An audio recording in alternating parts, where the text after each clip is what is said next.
긴급 재난지원금인데 많은 가구에서 이미 수령을 해서 잘 사용하고 있는데 그런데 원래 정부는 좀 기부를 기대했던 것 같습니다. 실제 수령과 기부 어떻게 집계되고 있습니까? 네, 일단 기부 현황 제가 말씀을 드리면 수령한 가구부터 말씀을 드릴게요. 네. 지난 4일부터 이달 3일까지 31일간, 그러니까 한 달 동안 긴급재난지원금을 수령한 가구가 2,132만 가구, 지급 액수가 총 13조 5,428억 원으로 각각 집계가 됐습니다. 긴급재난지원금을 받아야 되는 총 이 가구 수가 2,171만 가운데 71만 가구 가운데 거의 99%에 육박하는 가구가 이미 지급받았고요. 네. 총 예산은 14조 2,448억 원 중에 95.1%가 지급 완료된 상태입니다. 아직까지 받지 않은 가구 24만 가구고요. 남은 금액이 7,290억입니다. 근데 이 7,290억이 다 기부가 될 것이냐에는 조금 의문사항이 생기는 것인데 일단 기부를 하겠다라고 얘기하는 사람을 사실 주변에서 찾기는 힘든 상황이고요. 그리고 지금 이의 신청이 진행 중인 가구들은 아직 받지를 못했습니다. 그리고 네. 거주가 불명하다든지 거동이 불편한 상황 등으로 아직 신청하지 못한 가구들이 있기 때문에 이 가구들이 신청해서 수령을 할 경우 이 금액은 보다 더 줄어들 가능성이 있죠.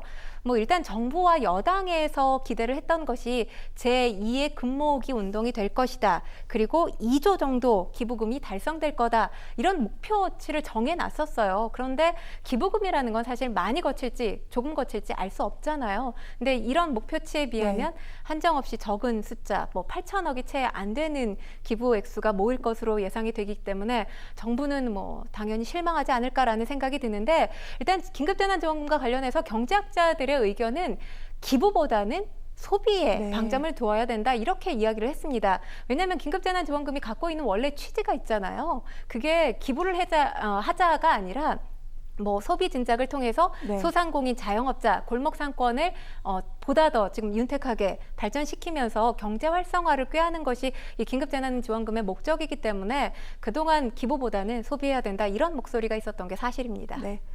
저희가 시청자 여러분들께 기부하시라고 이 아이템을 다루는 것이 아니라 이런 그 구조를 다뤄준 데 대한 문제가 좀 있어 보여서 지금 얘기를 하고 있는 겁니다. 관제 기부 논란도 많았었고요. 좀 곤란하다. 그런데 왠지 좀 억지로 내야 될 것 같다. 이런 말씀을 하신 분들도 많았거든요. 그렇죠. 어떻습니까? 애초에 이제 정부와 여당에서 기부 얘기를 했을 때 그러니까 준 돈 돌려받는 거냐, 관제 기부 논란이 있었습니다.